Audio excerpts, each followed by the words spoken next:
have battled self-confidence my entire life. When you lack self-confidence, it impacts so many different facets.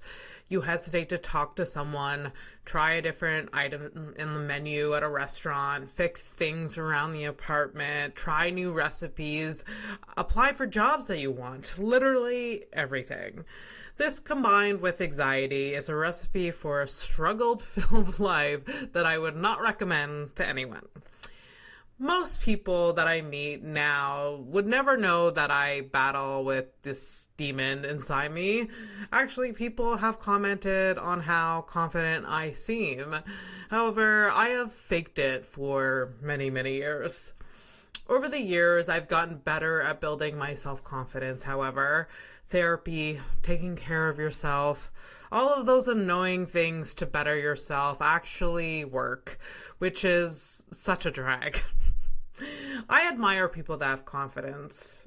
They're fearless, they take risks, they stand tall, and they absolutely radiate. I'm so jealous.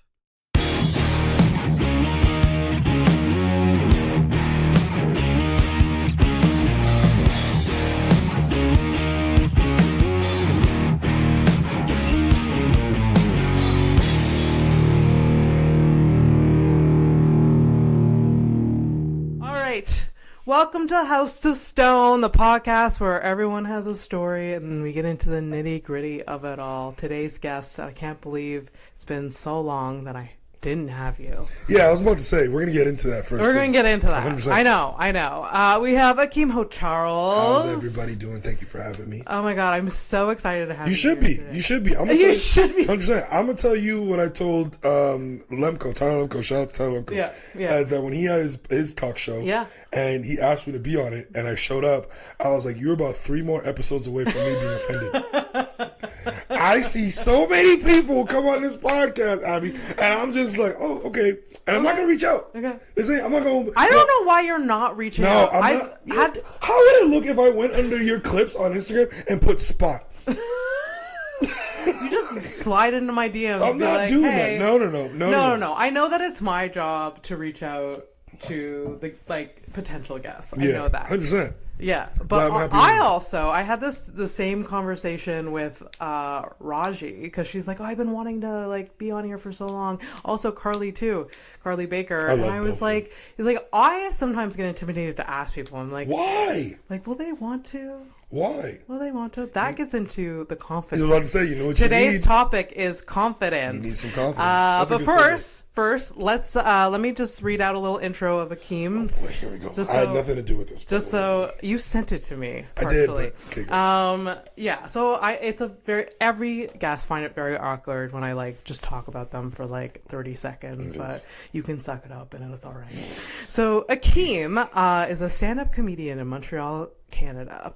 He grew up in a small town of Chateauguay, Quebec, which I didn't know before this. I know Chateauguay very well. He lived primarily with a Trinidadian mother and his little sister. After dropping out of college twice and leaving a promising career in sales at 25, Akeem decided to switch his focus from business to the arts. He hopped on stage at an open mic at a local comedy club in Montreal, and since then has performed internationally, which including Los Angeles, New York, now Las Vegas. Yeah, I was in Vegas in September. Yeah. And also is a regular in Vancouver and Toronto. And we can't forget his mentions in acting recently, the last few years. He's been on TV and movies with networks such as the CW, Netflix, and HULU. Not to brag. Just to name a few. He is just so charming and delightful on stage to watch. So whenever you see his name, go check it out. Welcome, Akeem. Thank you. That was so good. You added some stuff. I didn't. You did. The charming part? I didn't write that. I mean, no, you didn't write that in your bio. Imagine writing that in your bio. Just I'm charming. Too confident. He's too confident. And delightful. That's it. No, I'm not doing all that. Yeah. But yeah, thank you for having me. This is great. I'm happy to be here. Oh my God, I'm so happy to have you. Today's topic of the day, or prompt, or whatever, beginning conversation is called confidence, because I was telling Akeem right before we started recording, when I asked people about Akeem, everyone says, like, oh, he's so confident and great on stage. That's right. So confident. On stage. After that, I'm a bitch. No. You carry yourself with a lot of confidence. Thank you. And I'm just wondering where that comes from. I'm just an egotistical son of a... No, I'm playing. No, you're not. There's a difference between confidence and ego. I'm glad you know that. Yeah, because there's people that you can tell. You can tell the way they carry themselves. Yeah. We're like, oh, this is an ego-driven person versus this is like a guy with just like some natural confidence. I'm glad you knew that. It takes another confident person to know that. Yeah. Because someone who's not confident will take that and be like, oh, that person is an ego. Okay. But where it comes from, I don't know. I just grew up with a lot of like confident, thorough people. Yeah. My grandmother stood on all 10. My mom, same way.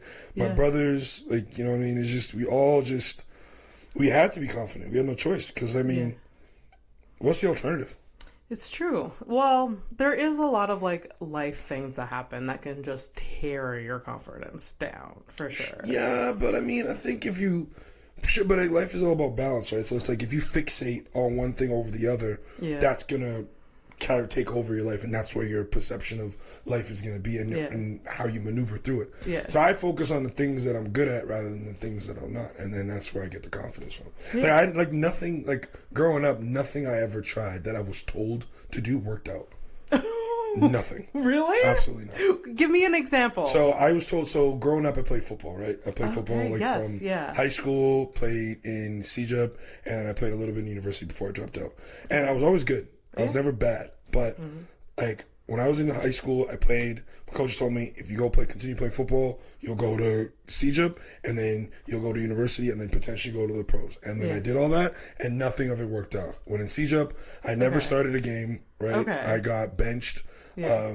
I didn't get any real opportunities. Is it because your like heart wasn't in it? No, like, my heart was in it. Just coaches had their players, and like everything was politics, and that was it. It's not like I was bad. I was winning there. Every time I stepped foot on the field, I did well. The players that they were playing over me would ask me for help. Yeah. So it's like, and then it didn't work out. That didn't work out. And then do you find growing up with sports around you that builds your confidence? I've seen lots of athletes that like it depends. They just like. Because they're just so reinforced a lot that, or like they just, I don't know. I think they give themselves structure. I don't know. There's lots of different elements. I think it's a double-edged sword because although you could develop confidence if it goes well, if you don't do well, you feel it. Yeah. You feel like you're reminded of it and you're told about it, and whether it be players, coaches, whatever, it's like a huge exclamation point on whatever direction the pendulum goes. Yeah. So that's why I think sports is very a double-edged sword. But you have to have self-confidence and understanding of your surroundings and know what's going on. Okay. It's like I knew, like, despite the lack of playing time that I had, I knew I was still good because I would go and practice and cook these guys every day. Okay. So I knew that. And then, nothing worked out. And then once I dropped out and stopped playing sports, I went to work for a sales company, which I was really, really good at. Yeah. Right. Learned, got into it, became well. Market crashed. Yes, you know what I'm saying? Yeah. And then it just kept snowballing into negativity over and over again. Oh, and then stand-up was the first thing that nobody told me to do that I tried, and then it just works out effortlessly on its own. Okay. Like I obviously I put in some effort and work and there was something natural in you. Yeah, but it just everything just happens naturally. I'll go somewhere once and it would be great. Yeah. Whether I move to Toronto, Vancouver, wherever. Wherever shows I do, it just always seems to kind of work out and kind of build a life of its own. So So yeah. Interesting. Did your mom always instill like a lot of did she compliment you a lot? Not that I can remember. No. I'm trying to get the core of where this comes from. Compliment? Compliment. Did she encourage you a lot as a kid and growing up? Yeah, I mean, in her own way. Like, I don't remember her ever saying like, you could do it or good job, or I think she just put me in positions where I knew that I had to tell that to myself. Yeah, you know what I mean? Because it's like I get it. Yeah. So I don't know if I feel like is your mother like in her like early 60s? No, she just turned 56. 56. Okay. So similar age. On January 6th. Okay. Because I feel like parents of that generation from like 55 to 65 maybe, they're not big complimenters. No. They're like, try this out. No, because they didn't get complimented. Yeah, I don't. They just have to figure it out. Yeah, they would see a skill set that you have early on, and then they would probably try to put you in something so that skill set can like frolic, and then you feel it alone. Because if you sit around and wait for someone to tell you good job on something, you're gonna wait a long time. You're gonna wait a long time. Yeah. So. Although, I've seen a trend on TikTok, like millennial managers, like Right. they're big complimenters because I like to compliment people a lot. How so? Because I feel like I'm lacking that in my life, or I lacking that growing up. So I compliment everyone. You lacked people complimenting you? Yeah. So I like overcompensate by complimenting. How do you compliment people? I mean, if I see them doing well in life, or if like I was a manager in the past, like if like literally, I feel like some employees should be, just commented once in a while, like good for you for getting to work on time, You don't compliment people for getting to work on time? Yeah, I was just like, this is like not every day, but I'm like, you know what, you're doing great because you show up to work on time. Yeah. You know what the alternative is? If you don't get paid or you get fired. It's true, but it is hard to show up to work on time sometimes. How? There's like environmental like barriers, like there's the bus, there's the weather, there's all of this. That being said, I've never been late to anything in my life. Okay, glad we had this talk. I'm not complimenting someone for showing up to work on time. That's what they're supposed to do. That makes no sense. I know this is like okay. I would compliment him for other things, like, oh, you did great on this like report or whatever. There we go. That's a compliment. That. But I think like some like other like showing up to work on time. I think. Hey, congratulations! I think you should be. That's like telling someone good job for not leaving early. Thank you for enduring the 8 hours you're contractually obligated to do as an employee of this company. I appreciate you. Thank you so much. No, that's congratulating someone of doing a job within the confines of that is fire. So it's like you said, a report or a sales job or like if they had a really good week, hey, acknowledge it. That's different, right? I mean, I'm not going to sit here and freaking... Congratulations. Yeah, maybe I'm too much. I get it. Well, you explained it. You overcompensate because of a lack in the area you had growing up. No, I do feel like I explain like you as having this high level of confidence. I feel like I am more on the opposite end of that. That's bullshit. Can we swear? That's bullshit. Can we swear? Yes. Oh, that's bullshit. Of course. I don't know. Of course. I don't know how these podcasts. This is the first podcast. 18 plus podcast. I marked that on YouTube. Just like, no, not for children. Not for you. TikTok. Don't even think about it. Yeah, no. But I've gotten so many like not bans, but just like community guidelines. Really? Last year when I used to do more clips, there was this like I had Gabe and Amber on my podcast. Oh boy. And the clips, every single one of them was taken down. 100%, Because like sexual content, swearing, every single one. So like you have to be very picky what you put on TikTok. That's fair. But with Gabe and Amber, love them to death. But I already know. Oh my god, it's like one of my most viewed episodes. That's so funny. Because they're insane. Off the wall. Off the wall. Like just like and Amber is just all over the place. Anyways, I love them. They're not here today. Shout out to them. I love them too. Shout out to them. So you don't believe that I have low confidence? I mean, it's not something for me to believe or not believe. But since I've known you, it's never occurred to me that you would be low confidence because you go up on stage and you, without even divulging your jokes, but you go up and you talk about such raw, uncuffed, unfiltered things, right? And I'm just like, that is vivid. I feel like there's part of my brain that like I take out when I go on stage, like all of like the inhibitions and like these negative thoughts that like that like I just stop, put that in a different box, and then like just go, and like that's maybe my pure authentic self. But like when I'm off stage, like those thoughts like filter in. So you think so you're saying when you're on stage, that's who you are, or who you aspire to be 24/7 all day? I think so, to a certain extent. I can't be going around saying pussy all the time, but like no, you can't. Yeah, but like it's you can think it. Yeah, I can think it. You can think it. But I don't. But here's the thing: when I see you on stage, like I don't think of you. I don't see much of a difference. No, like obviously as a performer, like there's a little bit of showmanship because it's a material that we've written and perfected and stuff. But in terms of like actual like dialogue and conversing and your energy, I don't see much difference. I think you're pretty consistent. Well, that's good. That's good. I think years ago there was a big discrepancy from like on stage to off stage. Now that's a bit more mashed up. I definitely have more confidence now than I ever have in my life. Good. So yeah. But I definitely still have that barrier. For really? Sure. Yeah. Well, after this podcast, we're gonna knock it down, 100%. All right. You're all confident. I mean, it helped to like I started taking care of myself more. Started going to therapy. All of that boring stuff no one wants to hear about anymore. The people that listen to this have heard all about it, but they don't need to hear it. It's fair. Therapy works for some people. I like me. So I'm good. You like you don't think therapy would be for you?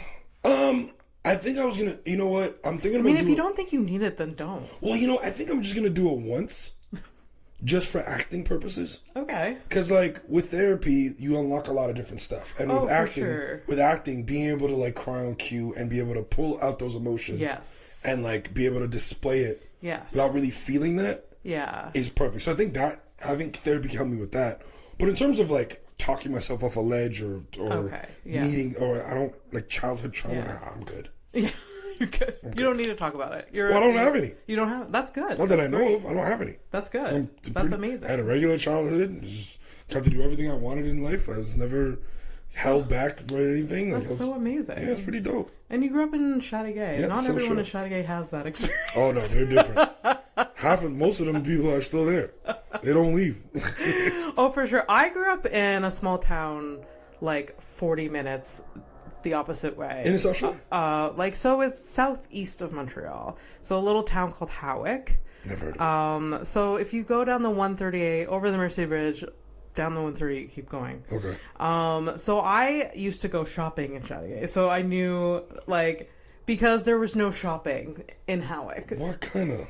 It's back town. I did a show there like last year and the year before. I'll invite you next year. In Chateauguay or Howick? No, in Howick. So you can see like how different Chateauguay is from Howick. Like, and it's only 30 minutes, 40 minutes away. It's so like, yeah. I got asked on Facebook to produce a weekly or bi-weekly in Chateauguay at a show. That person's still like unread. Yeah. I mean, it may be better now. It's not about whether or not it's better now. I just don't see myself commuting twice a week to Chateauguay to do shows. Okay. And I don't ever want to produce a show ever again. Yeah. There's not a lot of like entertainment there, I don't think. No, I don't think so. Which is why I think it would do well. But I just so maybe I should do it. You do it. I'm not. I have zero desire to be a producer. In case anybody's wondering, don't ask me to produce shit. And I admire that because you're like fully committed on performing and acting, and like I feel driven to do other projects like producing. And I've said it before, I don't like producing that much, but I do it a lot. But you're good at it. It's work that I don't want to be good at. It's work that I don't want to do. You're burdened being talented doing this stuff. I like performing, and that's why I do it. I'm like, if I do the show, I'll perform at this, but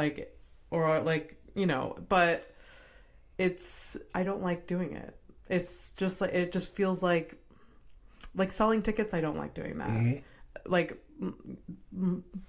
promoting, I don't like doing that much. No, it all sucks. Yeah. Like, I mean, some people, like, if you like it, you like it. If you don't, you don't. Yeah. I personally think that it's so tough as an artist to do both or want to do both. But for me, I'm fortunate enough to be close and good with a lot of people who produce shows. Yeah. And I get booked enough where I don't need to produce my own shows. 100%. So I'm 100%. Yeah, you're good. You're good. I'm 1,000%. Have you ever produced a show? Yeah, this summer. Oh, yeah? Mm-hmm. Okay. ZooFest. Yeah, for sure. Bad Boys After Dark. Never again. Never again. Never again. Never again. And shout out to the Bad Boys family. Thank you for trusting me with this opportunity. They're great. Yeah, they're great, but never again. Don't ask me to do this shit again. ZooFest is kind of stressful because it feels like high stakes, but like the team there is wonderful, but it's just the festivals, there's so much happening. Yeah. And so it feels very stressful. And also you're dealing with consumers in the summer. who are bombarded with so much options on how to spend their night. Like, I don't know how. First of all, we did the accessible access comedy. So much fun. You did a great job. It was good. It was like I hosted it, and like that is like kind of a brainchild for me. But it was taken over by ZooFest and Here Quebec, the not-for-profit. Like there was, like this time around was very little me.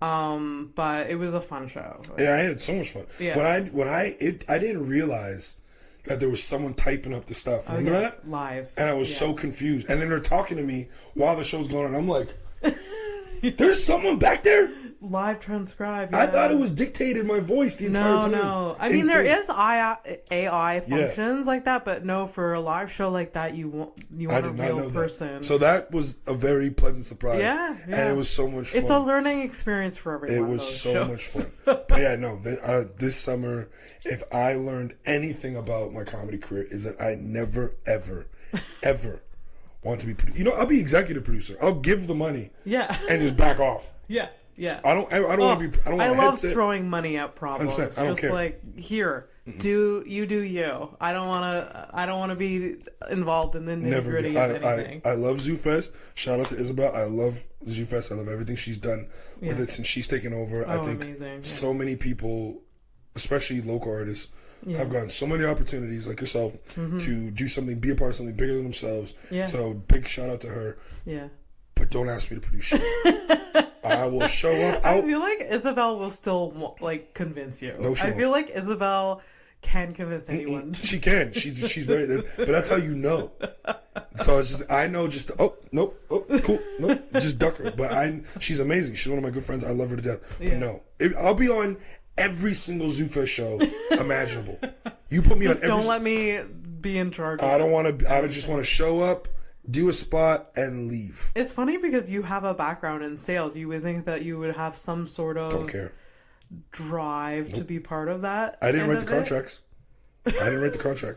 What I do, I met up with the person, pitched them the sale. They agreed with it. Boom.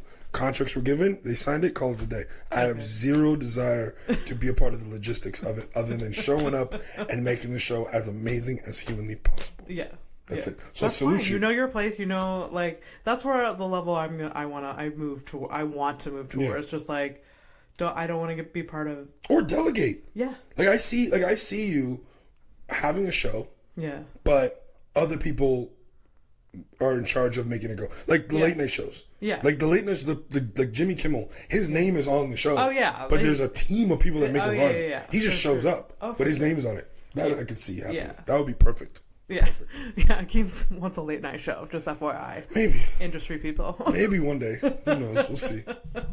For sure. So tell me about your business background. What made you go into business so many years ago? I needed a job. You needed a job. Okay. I was done out. I left Concordia. Okay. And I was university dropout. I admire that, Akeem. Thank you. You know, so few people say that because and people regret dropping out of university. I was 2 years into university and I knew I should end it. But I was like, guess I'll finish it. It was miserable. I believe it. Miserable. Yeah. And it was around the time I started doing stand-up. And I was like, I guess I'll finish. And I was trying to balance both like arts and like studying psychology at Concordia, and I hated it so much. It sucks. I should have dropped out. There's no shame in not getting that stupid piece of paper. Yeah, especially if you're not going to do anything with it. Yeah. Because so many college students will graduate and then they're not even doing in the field what they paid out to, like what they graduated with. But I ran out of money. It's called a spade. I ran out of money and I couldn't afford to stay in school anymore. So it was just spent the summer doing odd jobs here and there just to stay afloat. Yeah. And then I bumped into an old friend who's a camp counselor of mine. Okay. And he hired me at this sales job. And I think at the time I was 22. Yeah, because I started comedy at 25. Yeah. Yeah, it makes sense. Started comedy at 25. So I was 22, did 3 years of that. Oh, 3 years of sales? Yeah, 3 years of sales. The whole 3 years. That's impressive. Well, I did 3 years, and then I started stand-up, and then with the whole market crashing, and then I was upset at the world. I was angry at the world.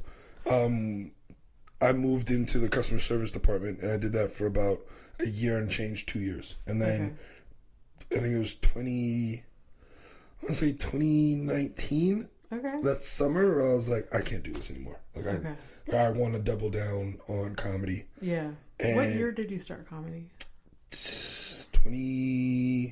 Summer of 2017. Okay. We started the same... 2018. Okay. One of the two. Okay, we started around the same time then. Yeah. I started 2017. August 2017, yes. August 2017. It was exactly the same month. It was right after the festival, yeah. Okay, okay. Yeah. Were you a fan of stand-up before? Who isn't a fan of stand-up? Yeah. Who isn't a fan of laughing? Yeah, it's true. It's true. But, like, when I started stand-up, it's because I was obsessed with that art. I was like, I could not stop watching it. I went to the festival, watched so many shows. Yeah. I was just obsessed with that art. And I was like, I have to go on. I have to try it. I didn't go to the festivals or anything like that. I just got on stage, and Evangelia at the time, she took something I said in a conversation, did one of her jokes, and said it would sound better if I said it. So I went up on stage. Grumpy's bombed because it's Grumpy's. Your first set was Grumpy's? Yeah, it was Grumpy's, yeah. Oh my God. That's awful.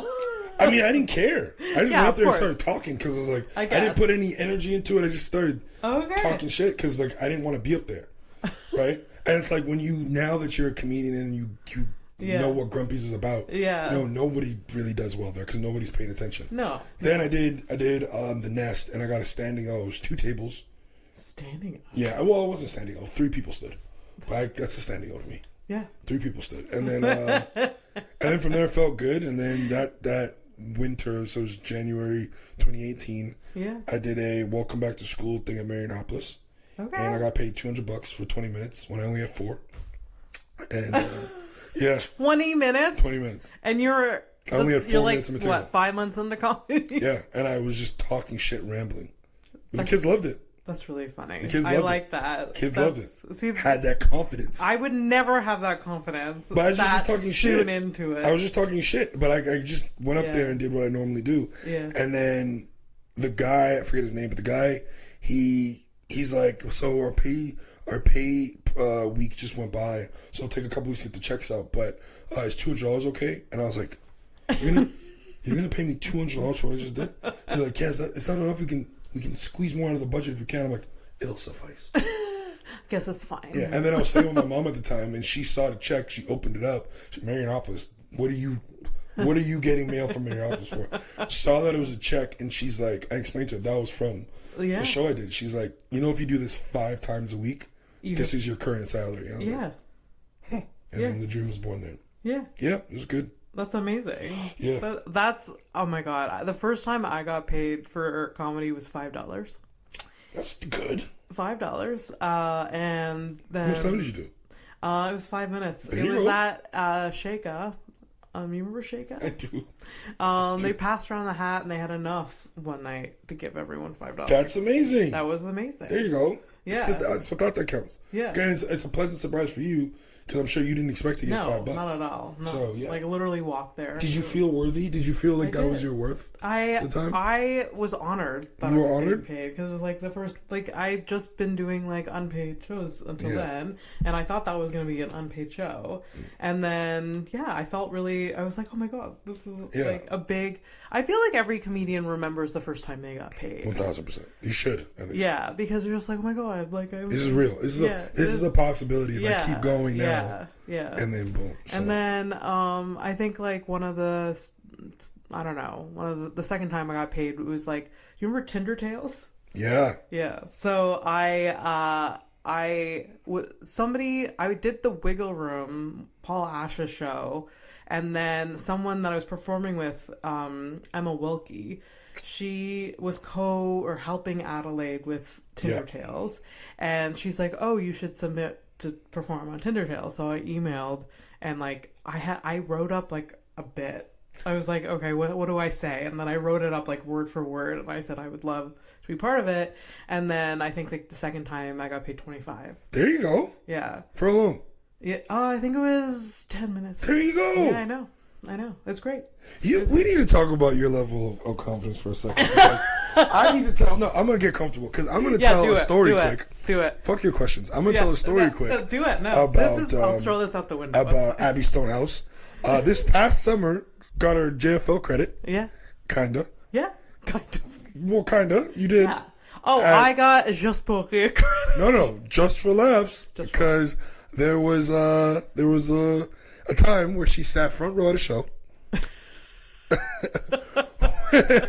and got pulled up to do material. Oh my god! Yeah, but we're talking about confidence. That's gonna. I mean, you were talked to as well. You're like on. No, that but I show. didn't go up and did a bit. You did a bit. No, so you got pulled up. That Explain episode's to the coming people. out in a couple weeks. Explain to the people. Okay, so she's gonna see this. There's a show called Surrounded. Just for Laughs recorded it. Shout out to Mike. Yeah. He's fucking so amazing. So dope. What's his last name? Falcone, I think. Yes. And yeah, so I remember not this year, the year before, he did Surrounded, but in mainline theater, literally 40 people. And I went to see it then. I was like, this is fucking cool. This is really great. And then this year was like a big thing. Every 5 days out of the festival. Mm-hmm. I went every single day. Huge names. So Surrounded is all crowd work. So it's literally a circle stage surrounded by audience members. And I got tickets to it. I showed up. I went with my cousin. Sat front row. I wasn't front row. Oh, you weren't front row. I was like... You were like front row, but on the elevated chairs. Yeah. So it's like there were people that are sitting... we didn't choose where to sit. Fair. Yeah. But you were like front... Yeah. So it was like, it was just, there were like two different levels. Yeah. And Abby was at the front row of the upper level. Go ahead, continue. And you know what's really funny about so audience members show up and they kind of direct you where to sit. Of course. Because it's being filmed. And they're like... literally objectifying you, okay, yeah, will the comedians pick on you, or do you have something a comedian will talk to you about just by looking at you, which is kind of rude. You look but you look roastable. I get it. I 100% get it. So I remember the show that I was an audience member for. The show they sat everyone down and then they did a test sound thing, and then they stopped and moved two girls insane from the front row. Insane. I remember that. And then I was like, I know why, because they were just two blonde chicks, and they were like, no, that's too distracting. There was one, I think or something. I don't know. I think one of them wore this skirt and all thigh. That's all you saw. Just straight thigh, and it was great. It was aesthetically, I was a fan. Yeah. But it was she was like this, and just the whole entire thigh down to the ankle exposed. I was like, this is insane. And then you got to go up. So no, I was sitting there minding my own business. Okay, sure. Yeah, minding my own business. And Rosebud Baker, I fucking love Rosebud. She's amazing. She gets on stage. She's pregnant as hell. She starts, yelling at people. She does. And then she talks to my cousin who's right beside me. And then she goes to me and she's like, oh, what do you do? And I was like, I'm unemployed. And then she's like, oh, okay. And then she inquires more, and I'm not unemployed. I'm self-employed, but I just didn't want to get into the fact that I was a stand-up comedian. But it got there. You did. It got there. And it didn't take long. It didn't take long, because I think my cousin was probing me. She was and I was like, okay, I'm a stand-up comedian. I'm an artist. And she's she made fun of the fact that I called stand-up an art, which was really funny. And then she was like, get on stage and say a joke. And I was like, no. And she's like, you're not a comedian if you don't get on stage right now and say a joke. She's right. Fuck. She's right. Because that's a moment. Yeah. That's a moment that you're going to seize. And you never know what's going to happen from that. People are going to see that. I really doubt anything's going to I doubt anything. I mean, maybe, but... I hope it does. Yeah. It's a great moment. Why wouldn't any of you Imagine they cut it all out. That'd be hilarious. They wouldn't. I don't know. So I'm part of it just for Laughs. 1,000%. You have a JFO recording. Yeah. More to come. Literally That's 15 a credit. seconds. That's a credit. I'll put it in my bio. That's a credit. Mm-hmm. People keep telling me, it's like, how did you do crowd work from the crowd? The 2 videos you did crowd work. It's true. You showed up, sat in the crowd, and did a hot 5. Yeah. I was like, I don't know, I guess so. It was Jay Farrow talking to you, right? No, it was Marlon Wayans was the first clip. Yes, yeah. And then it was, I forget the girl's name, but yeah, when I clapped at if is there any good reasons to cheat. Yeah. And I genuinely, but here's what people don't understand about that video is that I genuinely thought I was going to have support. Like I really thought that people were going to clap. Or at least somebody else. It wouldn't just be me. You thought so when I said I didn't think I was going to be the only one, that was a real response. Yeah. That wasn't like a bit. Yeah. It's like a genuine oh, okay. Yeah. What's crazy about this show is I know Jay Farrow, and he did that show the first night. I don't know if you were there. Yeah. And when we got back to the after events and stuff like that, we were talking, and he's like, bro, I told them, stop messing with him. He's talking about me. Don't talk to him. He is a comedian. He is funny. I've known him for years. Yeah. Stop it. He's going to take over. Don't do it. Don't do it. Because in the back room, they have like video of like all the cameras. Is it leave him alone? The comedians are, before going on stage, are like looking at everyone before, right? And like, so they're kind of planning like to zero in on something. And that's how Marlon Wayans ended up talking to me, because when in the live thing, the girl that I did the copping to, she was before Marlon. Yeah. And then Marlon just came directly for us and started talking, and that's when I exposed my boy about being cheap. Yeah. And cheap bastard. Shout out to Sasha, he's a cheap bastard. But yeah, so that's how it ended up becoming, and then those 2 clips. Yeah. It was a fun show. That was a really cool show. You think you could do that? You're good at. I hope that these clips, like make them realize, we'll put him in Surrounded. Yeah. Because I don't know how much Mike how much say he gets in terms of the comedians that come on, especially at JFL. I know when he's doing it in LA. I don't know, especially the names that they dropped for that. Like I don't even know if Mike would like have the guts to like put those on the list. Well, I know. Well, I've kept in contact like with Lil Rel. Like, oh my god. Yeah. Well, I know he's very adamant about like the production side, like what goes in and what stays in. Like he fought for a lot of stuff to stay in. Yeah. I don't know. Maybe listen. I'm not opposed to anything. Yeah. I'm not committed to anything. If it comes, I mean. Yeah. I love the whole concept of crowd work. I love it so much. I wish I had more opportunities to do crowd work. I mean, I try. You control your own opportunities. Oh, for sure. But, like, you have more hosting opportunities. When I host, like, yes. I hate hosting. But, like, when I have, like, 5-7 minutes, like, there's certain jokes I want to try out, maybe. And, like, I'm like... But then sometimes I just get into, like, just talking to people. And that's okay. But, yeah. I did tell, though, like, in the show that I saw, that, like, some comedians were way more comfortable than others. And, like, obviously, understandably. But I remember there was one comedian that he seemed very tense with the idea of, like, being there. At Surrounded? Yeah, Surrounded. Well, it's a tough... Think about it. You're not just... It's one thing if you're doing crowd work and, like, everyone's in front of you. Yeah. But you have people behind you. So your back's always turned to people. Sure. So it's like, that in itself is weird. Yeah. It's just... there was this one comedian in particular that, like, you can... I mean, I think only, like, another comedian could tell, like, you knew that he was going into his material. Oh, 1,000%. So many of them did. Yeah, because, like, he was just like, I don't know, I've hit a dead end, I'm going into my material. Yeah. Or we'll circle back to his material. You do the crowd work thing where it's like, does anybody here, like, do, like, vape or anything like that? Yeah. But, like, they have a material, material on vaping. Yeah, like, you vape and then, like, you fake it's a good thing to have in your pocket, for sure. I guess. I mean, again... If Mike, God willing, goes back to JFL this year and he does Surrounded, hey, I would love to do it.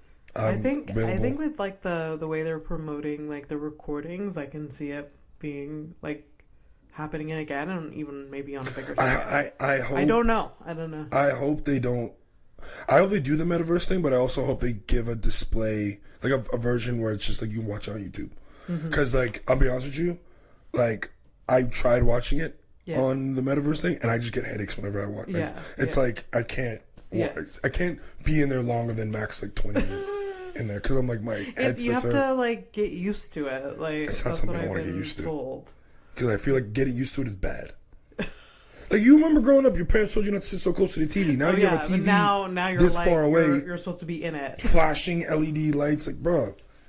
It's true. Where is that science now? Don't stand too close. Now put this headset on and live in it. And yes, exactly. So, I don't know. But yeah, no, so we'll see. But hopefully in the future, yeah. So yeah, I'll put the credit on. You have to put that credit too, then. If I put it on, you have to put it on. I'll think about it. You're part of it just for last recording. I'll think about it. I did Discovery Series, so to me that's the recording that I count. It was the first taping I ever did. True. Yeah, That's Discovery true. Series. It was in 2021. I thought it was No, 2022. 2022. 2022. Yes, Yeah. 2022. Yeah. That was the one where It was it's a good recording. I went to that. Thank you. It was a lot of fun. It was. Yeah. I like that kind of studio Yeah. club atmosphere. It was great. Yeah. I went overtime by double. Yeah. Really? Yeah. Did someone talk to you after that? No. No. No one said anything. I closed. Yeah. And they said at the beginning, we have 5 minutes and they're going to light us. And I got to light a lot. And I said, fuck it. This is my time. Fuck it. No, I'm trying to get a deal. I'm trying to have a good taping. I'm trying to get a deal. Trying to showcase exactly what I have to offer and what I can bring to the table. So, like, yeah, I said, fuck it. And I know it's going to be good. Yeah. And the way my set was set up is like, you can't cut all of it. Yeah. So I have a good That's solid. That's really funny. You can't cut it. You cornered them. I'm on Yeah. stage already. What are you gonna do? I'm already here. Can't. What are you gonna do? I already got the mic. What are you gonna do? Cut my mic? No, you're not. You're not. So it was great. So I did. There's the confidence again. 1,000%. Like, I wouldn't dare. Is it confidence or desperation? Dare, I think. Why? Like, push that boundary, maybe. Why? Because I would feel too guilty. About what? Just like, because they have a structure in place. Like, Sure. I don't know the back end of everything. Like, I don't. Like, so I would just feel, I would feel too bad. I wouldn't. What's the worst that's going to happen? They have too much material to work with? That's true. It's a comedy company doing a taping. Point. Okay, watch out, ZooFest. We're on your ass. We're doing hour specials. Yeah. We have 5 Hire minutes. me for 7 minutes. I'm going to do 20. There you go. Yeah. 100%. Yeah. So, yeah. Fuck it. That's really funny. Capitalize on opportunity. I think that's what people don't understand, especially coming back home and seeing the difference between Vancouver and Montreal, is that there's a fear of capitalizing on opportunities here. Really? 100%. I think so.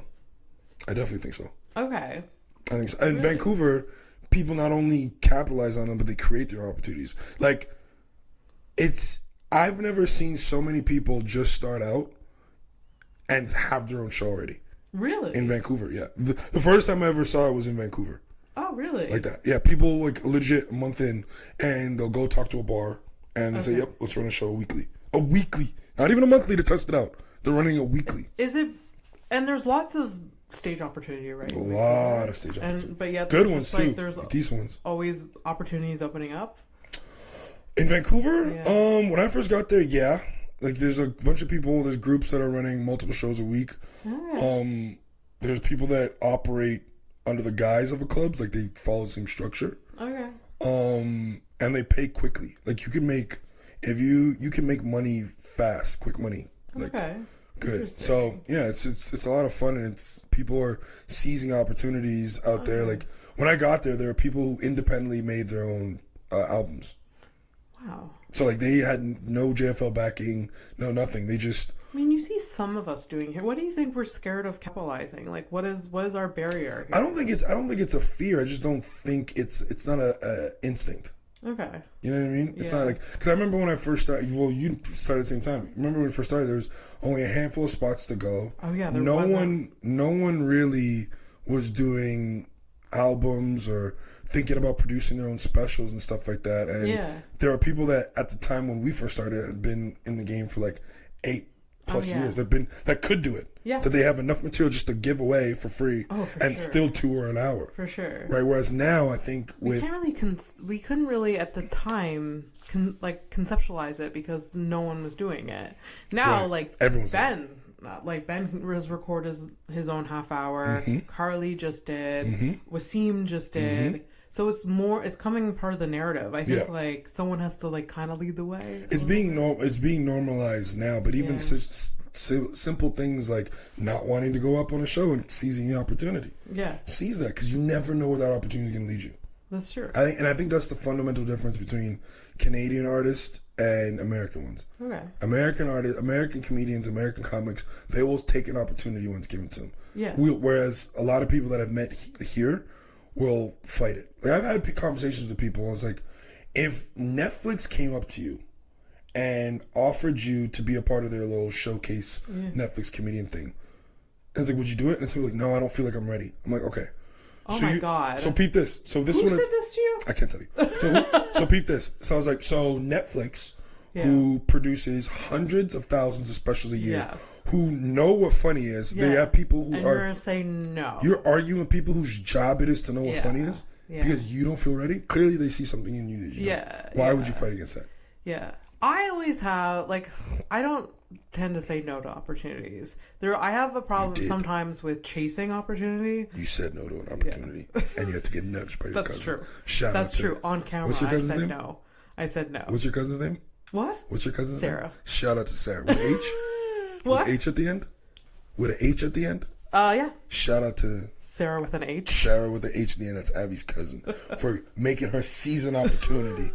It was a lot happening at once. Yeah, my instinct was just to like, no. Exactly. Oh, yeah. It's true, but like Netflix or Just for Laughs or whatever. It was Rosebud Baker.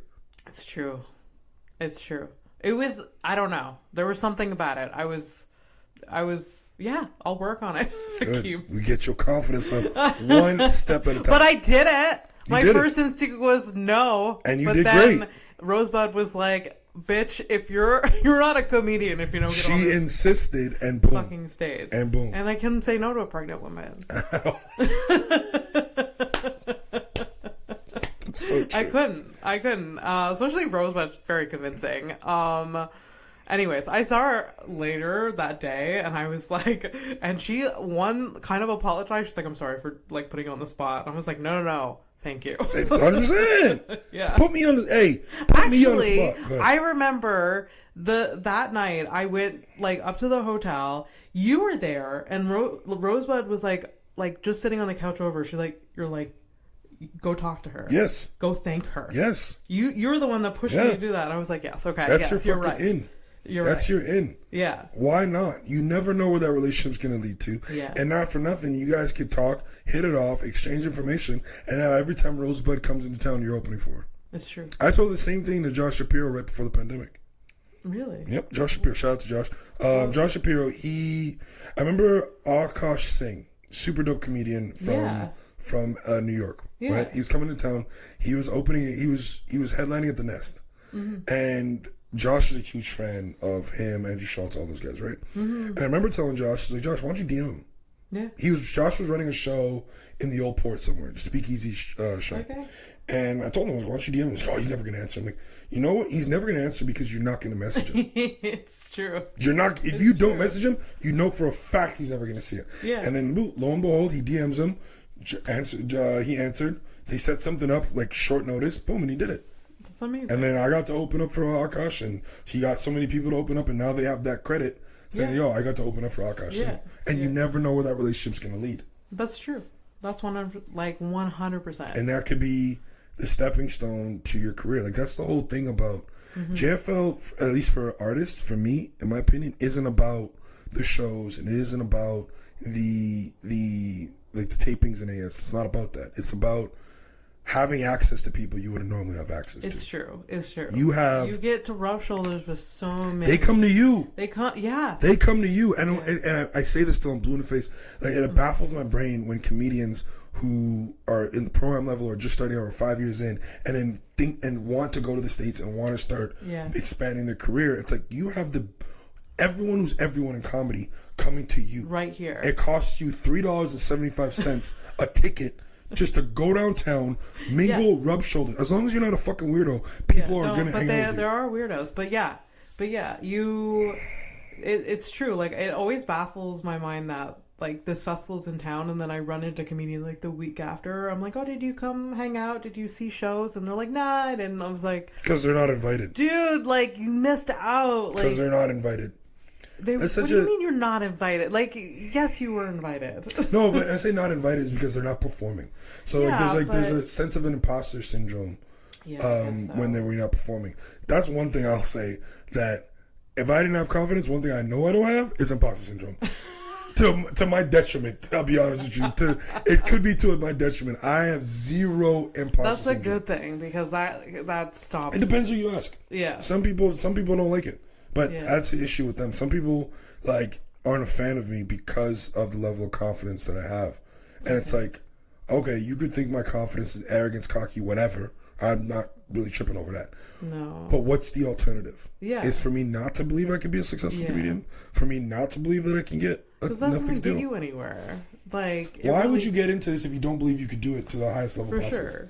For sure. It's silly. I mean, hopefully everyone on stage has some degree of like, oh, I think I have something. I think I have something. They should have all the degree. They should have at least like a little teeny bit. Why the hell would you get up at an open mic to perform for 4 people? Yeah. If you don't believe that someday you could sell the Bell Center. You should. I feel like that drives you further than like doing the alternative to yourself. Like, oh, I suck. I don't like. It's the only motivation. It's positive affirmation like that. Like, Abby, it's the only. It's the. Yeah. It's also fake it till you make it. Say yes. No, I don't believe that either. Yeah. I don't believe faking it. No, for sure. If like someone offers you, sorry. It's okay. If someone offers, now we're getting into some deep cuts. If someone offers you like a recording, a special, and you truly don't think you're ready, fucking fake it. Do it. We're saying the same thing. Yeah, I guess. Right? Yeah, just the idea of saying fake it. It's like, no, do it. But like, but no, it's just, I just don't understand people. I don't get it. Like, it's illogical to me. It's illogical. Like, it just, like, why are you wasting people's time? Because you're not only wasting your time, you're wasting someone else's time, and you're taking up space that someone who actually wants to do this. Yeah. On for real. Yeah. And part of me thinks that a lot of like. I hate when comedians go up on stage and they're like, oh yeah, I'm a comedian, so I'm making this much money, or like I'm a sad person, or I'm depressed. And it's like, no, bro, what are you saying?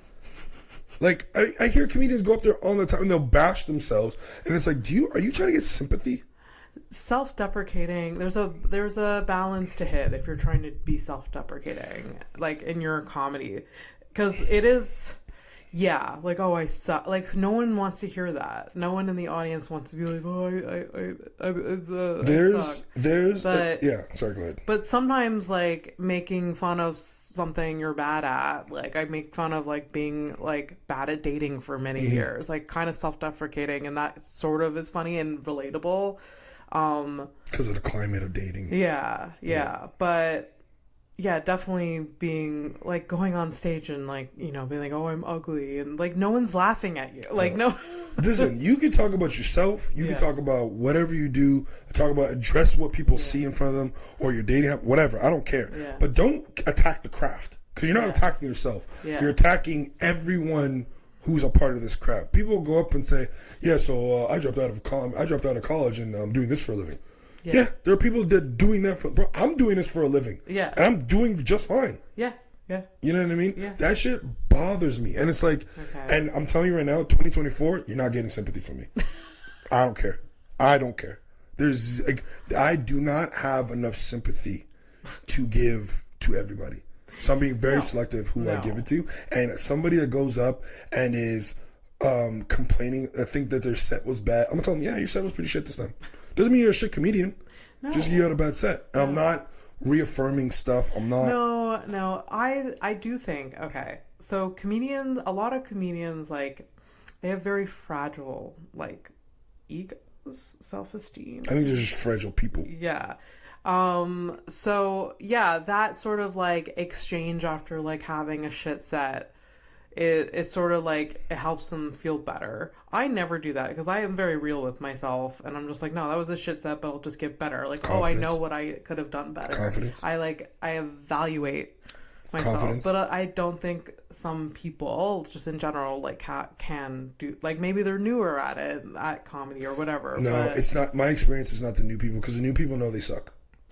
No, they do. No, the new people. No, the new people. The new people know you're not going to be good at this for a while because they see where they want to be and they know for a fact that I'm not there yet. Yeah. They have a genuine, honest realization of I want to be doing weekends here. And I know I just started, and it's not I've only been doing it 5 months. Because there are people who have been doing it 5 months that just hit the ground running and they just have a knack for it. Yeah. But the people that just know, they're like, I have to work on my material, and they haven't experienced life yet. But it's the pro-am people. Okay. It's the pro-am people that have had a taste of success. Oh, okay. And then they're very hit or miss, and now they want the positive affirmations and shit like that. And I'm just I do get a little bit frustrated when I hear that off stage. Like, dude, you're doing great. Like, shut up. Shut up.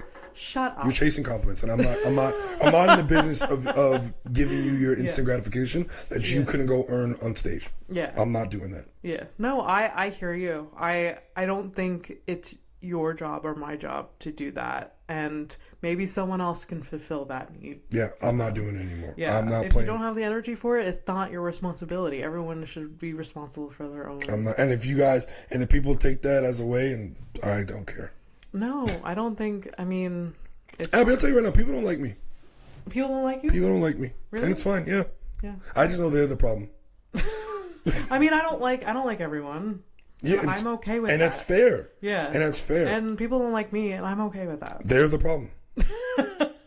No, because like... But maybe I'm the problem. I don't know. I am, in therapy. I am working on myself. Maybe there is... Can I ask, what do you, in terms of comedy in the business, can I just ask this? Yeah. What is it that you think you need to work on?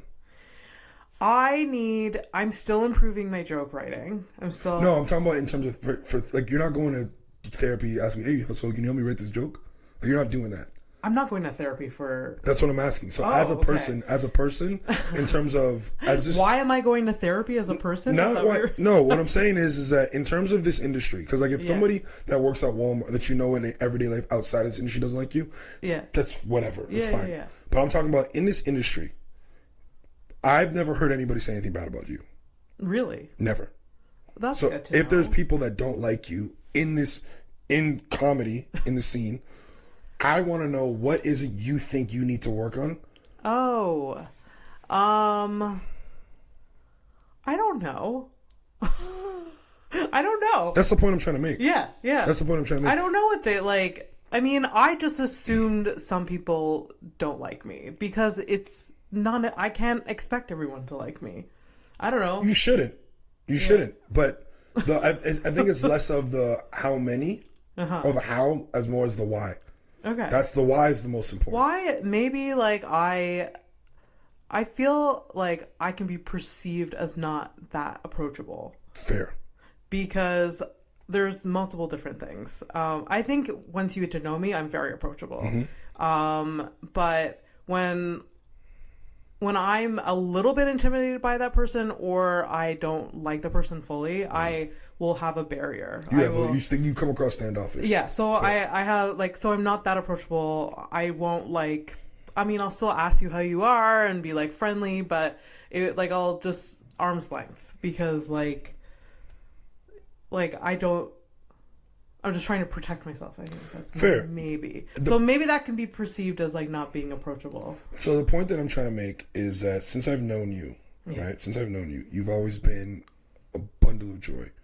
No, seriously. You've always been nothing but smiles.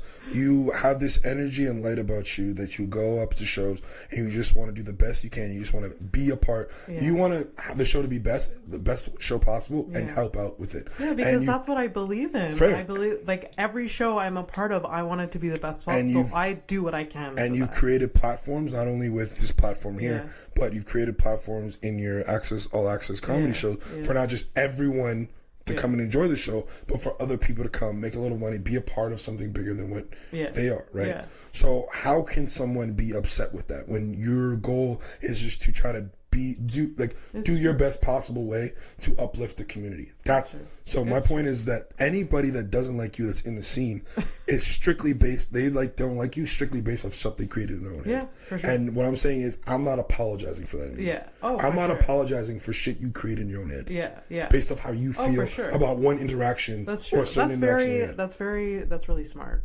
It's the only way you can move. Yeah. Because normally we'll do that. Yeah.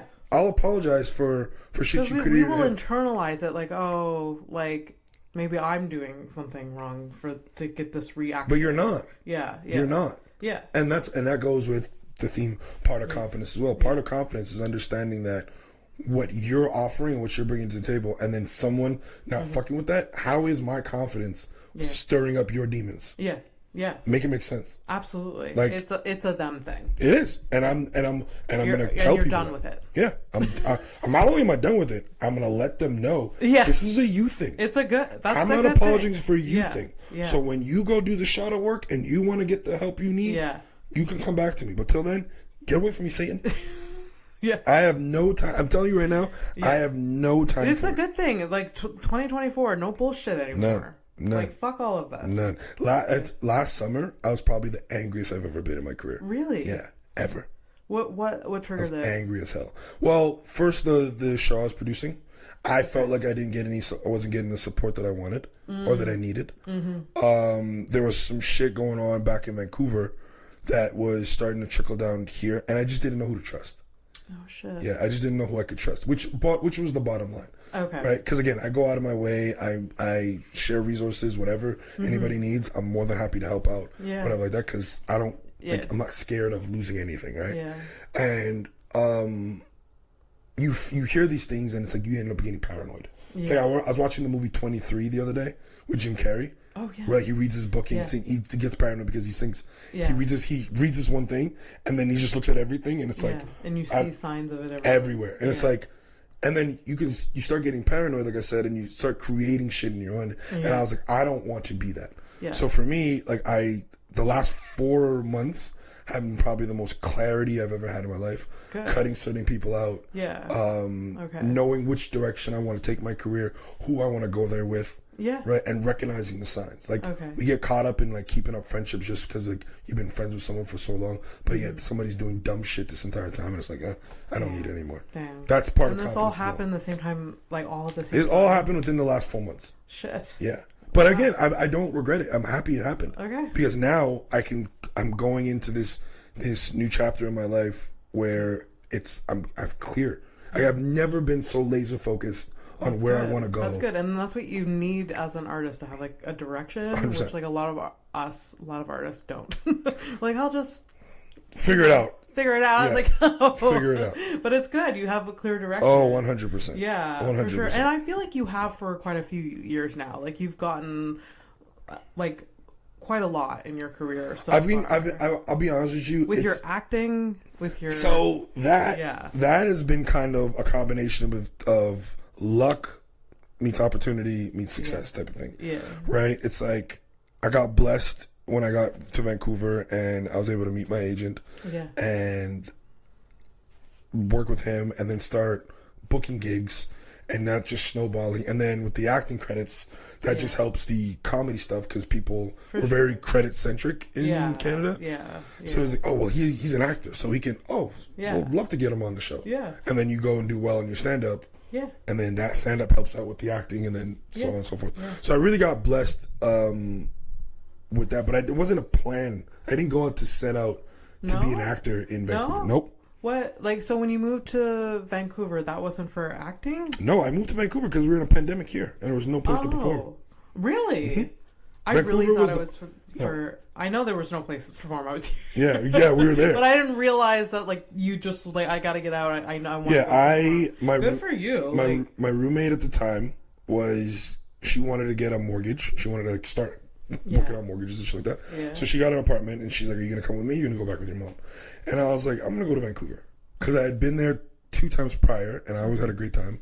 Yeah. And I said, fuck it. I got a little bit of money and I'm going to go to Vancouver and see what's good. I knew they were still doing shows because the few friends that I did have in Vancouver were still promoting them.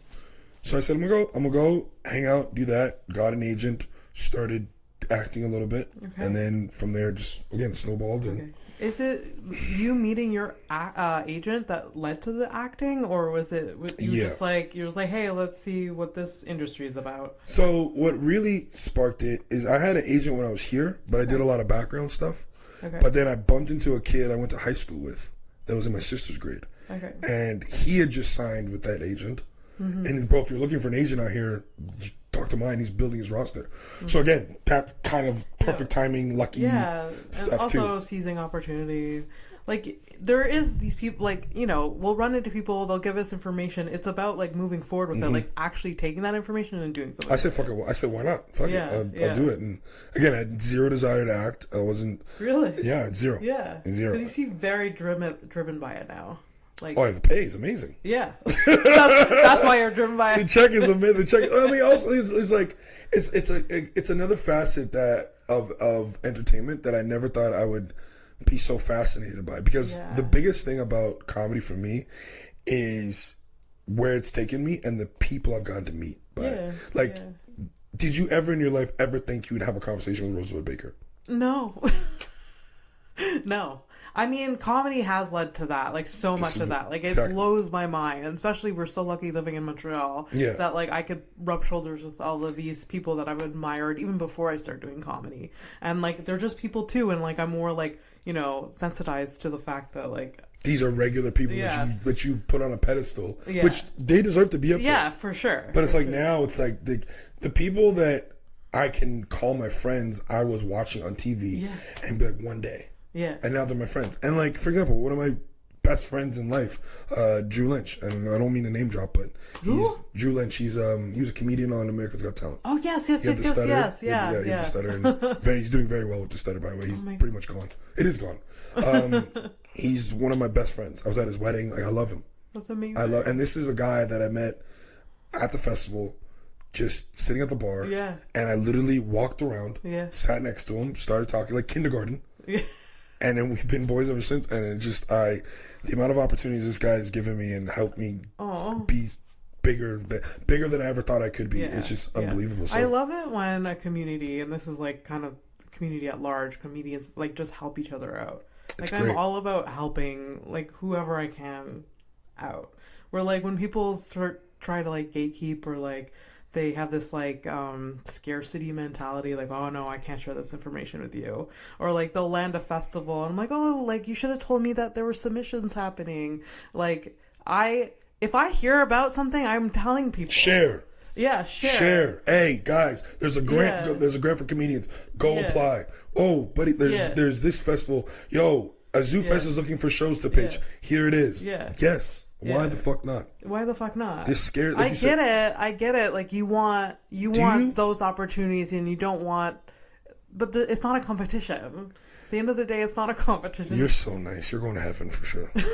The fact that you can say you understand the way these people think is baffling to me, because I don't.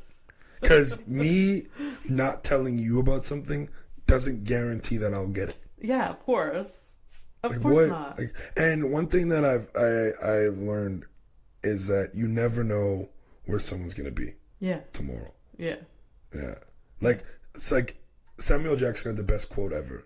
He said that the ass you kick today might be the ass you have to kiss tomorrow. Yeah, it's true. It's real. So and mind you should just always be just genuine, nice, kind person. Give people with, like, grace, and, like, doesn't mean you have to, like, ass kiss everyone, but just be respectful. Friendly. Be respectful. Even if you don't love the person straight out, like, unless they're, like, you know, being fucking rude to you. Yeah. Be cordial. There are people that I don't fuck with that are, hey, you good? How's it going? Great, cool. Yeah. Keep it pushing. Yeah. And it's not even like I plan on working with them in the future. It's just like, why would I go out of my way to be a dickhead to this person? Yeah, it's a waste of your time and energy. It is. If I don't want to talk to you, I'm just not going to talk to you. Yeah. I'm just going to ignore you, do my thing. Like, we don't need to be around each other if that's how we're going to be. I'd rather be around people that are pleasant and that are amazing, that are awesome. And I bust my ass so much so I could try to give a morsel of the opportunities that I've gotten from people to people growing up. Like, that's who you want to be. Like, when you go on the road, you want to be with someone you fucking like. Yeah, of course. You're not looking at a resume, oh, this person did this, oh, I'm going to go on the road with them, and then they're an annoying piece of shit afterwards. No, you go with someone you know that can get the job done and that you actually enjoy they're hanging out with. Yeah. Yeah, for sure. It's all about confidence, baby. Yeah. it's all connected. I feel like you've asked 2 of your questions. And I'm so sorry. But No, this has been amazing. I'll be here for. I'll hold you till. I mean, I got a show at 8, so I'll hold you till whatever. I'm down. We can do. We've already recorded longer than I usually do, but I'm having so much fun. I'm having so much fun. It'll be a 2-parter. We'll just keep going. Yeah. Okay, so you've worked with a few big name comedians so far. Who is your favorite to work with? Drew. Oh, really? Drew Lynch. Yep, 100%. Oh, by now. I could blow up, we could both blow up to Chappelle level. Yeah. And if he asked me to come open for him, I still would. Oh. He is, being on the road with him is so much fun. And I've gotten to experience things I never got to experience in my life. And my favorite moments being on the road with him, it's just when it's him and we're shooting pool. Yeah. Or we're just at karaoke talking shit. We were in Albany, and we ended up going to a karaoke bar after our first show, and we took over the karaoke bar. We did. There was NBA finals going on. The Lakers were playing. Yeah. And people said, "Fuck this game. We're watching these 2 idiots do karaoke." Yep, just 2 of us. I didn't know you did karaoke. I love karaoke. That's my shit.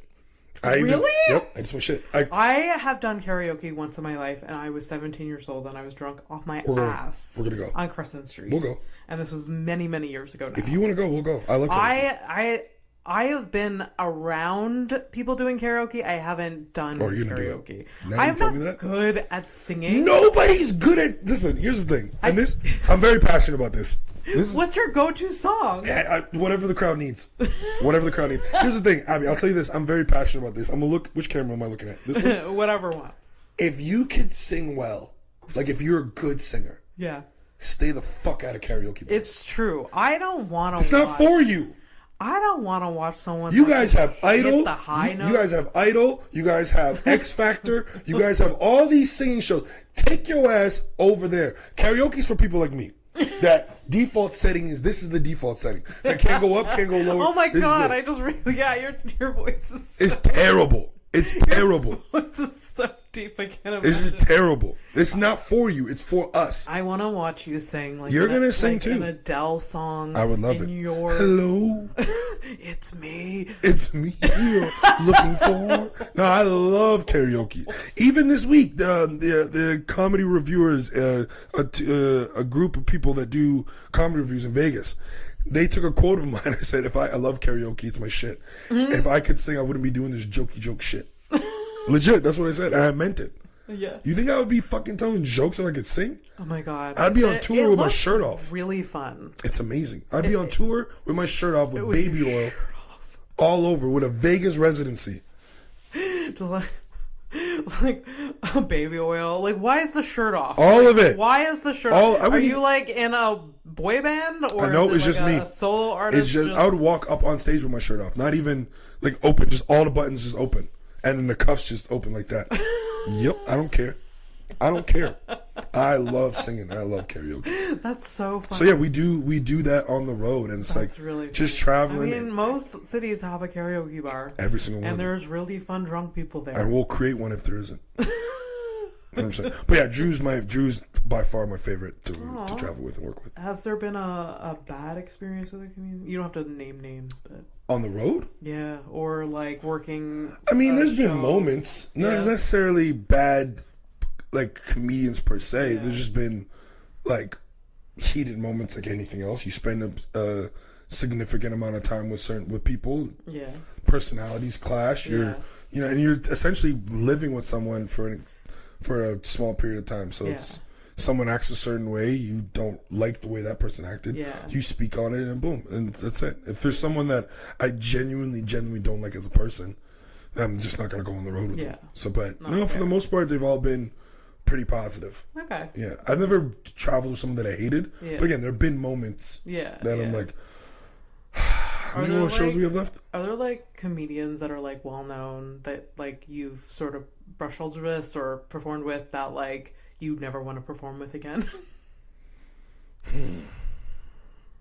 I'm sure there will be one day. Maybe not right now. Okay, well that's good. Yeah, because again, everyone that I've met is relatively chill. Okay. It's like, as long as you're not annoying, they're willing to have a conversation with you. But they understand who they are. Like, they know that this is a moment for a lot of people just to interact with them. Yeah. But they also are people. So it's kind of like that mutual understanding of this person knows he's a star or they're a star. Yeah. And we know that they're a star, so we can't. We're still peers at the end of the day. Yeah. And just, you're seizing the moment by trying to take up their time, but you don't want to be like, hey, picture. Like, I don't do that. Like, I don't ask people for pictures like that. Yeah, I would feel weird about that. It's weird. We're peers. Yeah. Like, we're coworkers. I'm not a fan. Like, I'm a fan, but like, I'm not, oh my God, it's this person. Yeah, no, I'm not a big selfie person in general, but like, there has been people, like, I've like told friends or whatever, I'm like, oh, I like, met this person. Like, you have a picture? I'm like, no. No. That's not, it's for me. We were like just hanging out. We were talking. Yeah. We were having a conversation. Yeah. They're like, you should have got a picture. I'm like, I guess, but I mean, shout out to the people that want to capture those moments. Like, I'm not mad. For sure. It's just, for me, it's just I understand that this is their relaxed time, and they want to deal with all that. They'll go outside and So but no, so far there's no one that comes to mind that I've already worked with. That I wouldn't work with now. Okay. That's like big time. Like, there are obviously people on shows. Yeah. But there's not really many people that I would not do a show with. Okay, that's good. It's a lineup because you can do 10 minutes and then leave. Yeah, so it's like, true. I'm not committed to the show. I don't need to be friends with everyone. Yeah, I'm not committed to the show. I can do the spot and then leave and then call it a day. Yeah, absolutely. So what do you like more, stand-up or acting? This has become a tough question. I know. This has become. If you asked me last summer, before all this stuff, I would have said stand up. Okay. Stand up's the first love. I always said stand up's the first love, and I just use acting to fund stand up. Now, I gravitate towards whichever I feel the love. Okay. Wherever I feel the love, and that could vary from day to day. Yeah. Like, some days when I'm on the road, stand up is the greatest thing because I show up to a club, everyone's happy to see me. We're bonding with the staff, and it's so much fun, and we're chilling, and we're drinking, and we're eating, and we're cracking jokes outside of it. Like, one thing I love to do is when I go to a new city, it's like a lot of the staff members at clubs, they're comedians themselves. Yeah. So they work there to get access to bigger comedians. Yeah, oftentimes. So we'll do like a staff showcase. Okay. So legit, like, we'll get all the comedians up there. I did it at the Wise Guys in Portland.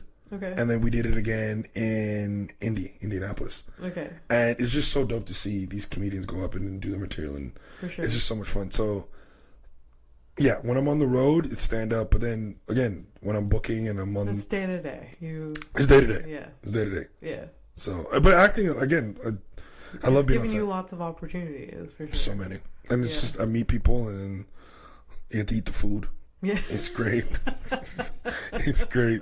It's fucking fantastic. So, yeah, it's fun. Okay. But yeah, it's day to day. Yeah. What's your next, I guess, like, goal for stand-up comedy? What would you like to achieve this year or, in the near future? I want to put out 3 specials. 3? Yeah. Not just No, 3. 3. Why 3?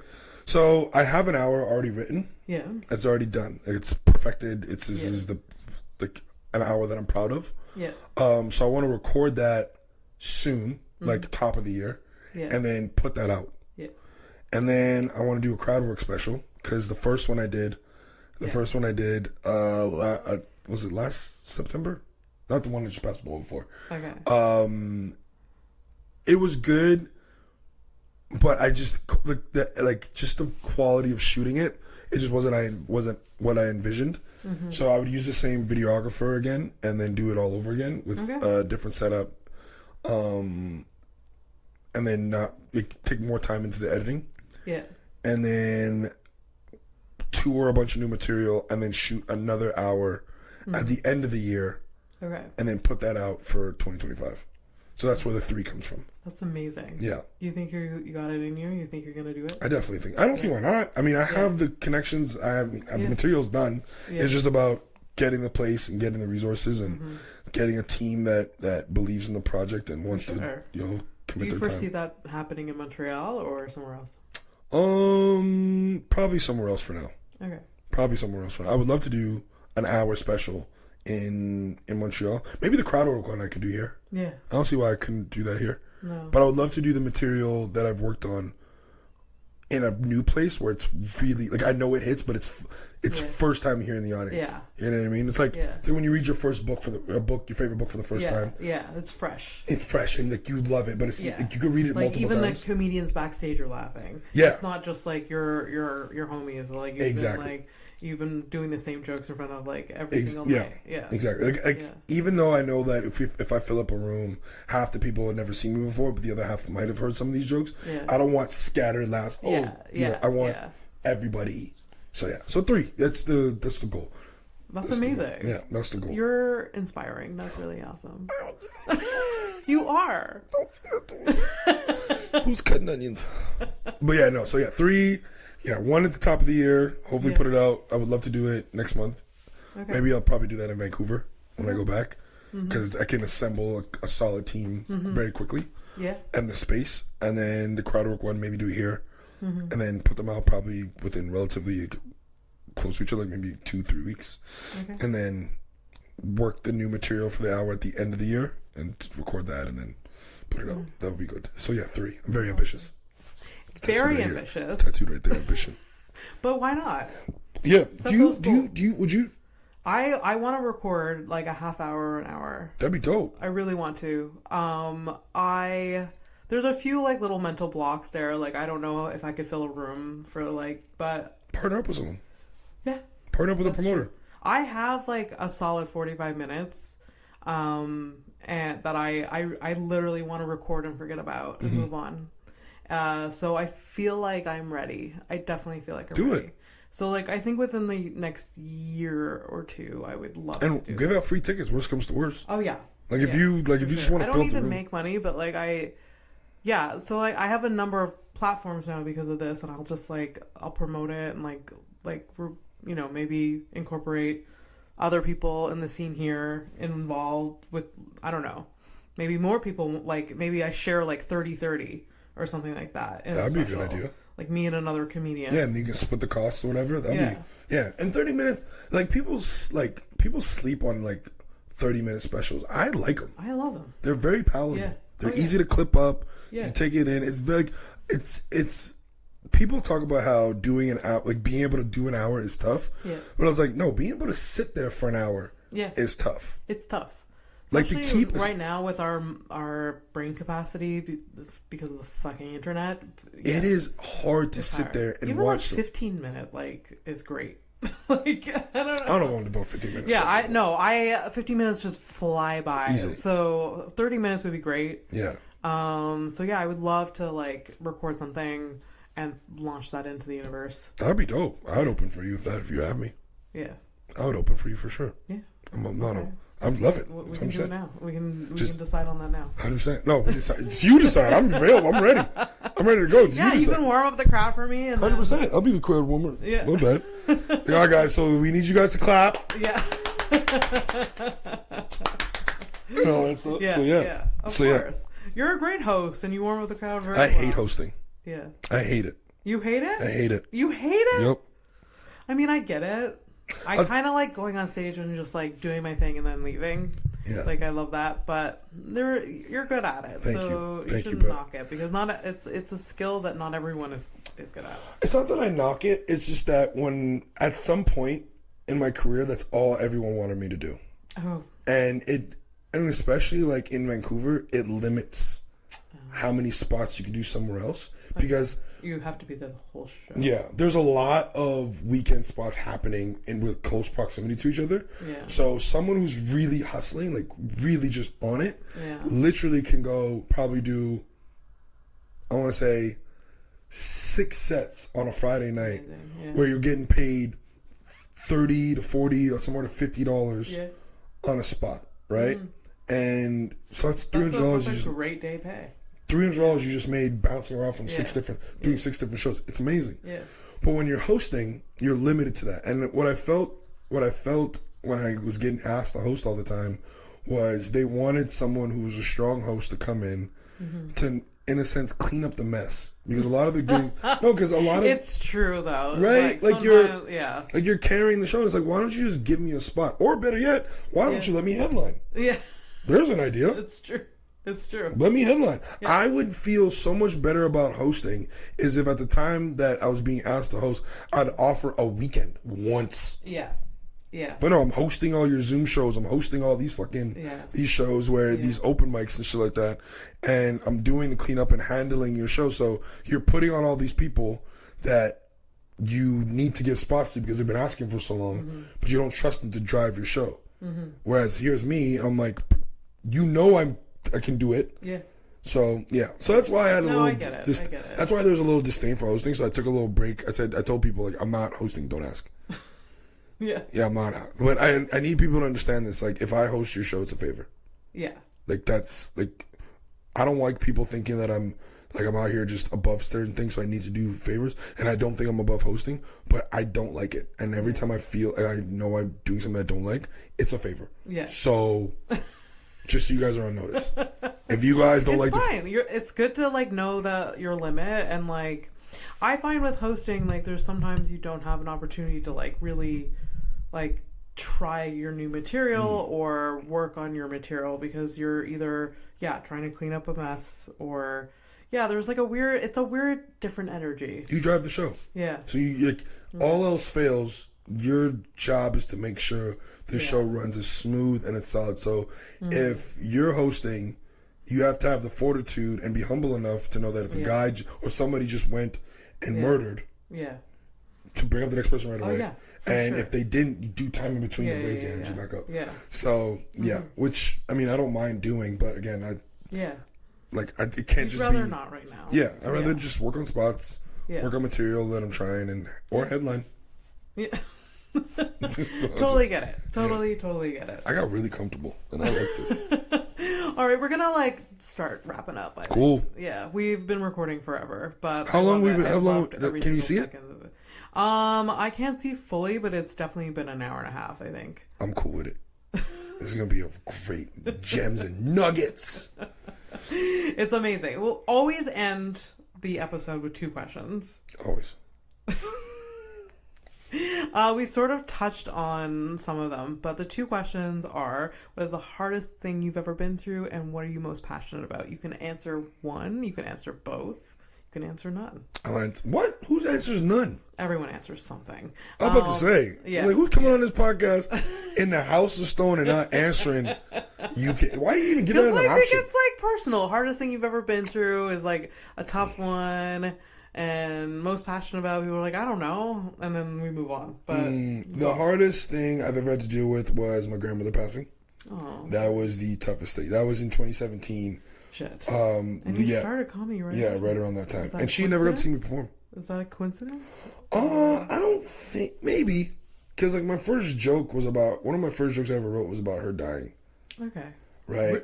You wrote a joke about her dying. Well, I didn't know how to write a joke. Okay. So I used that to get into a joke that had nothing that I could have told without even bringing her up. Okay. So like I do the joke now without even bringing her up now. Okay. But I mean, maybe it was an outlet to kind of like get shit off my chest or whatever like that. Yeah. But yeah, that was the hardest thing I ever had to deal with. Yeah.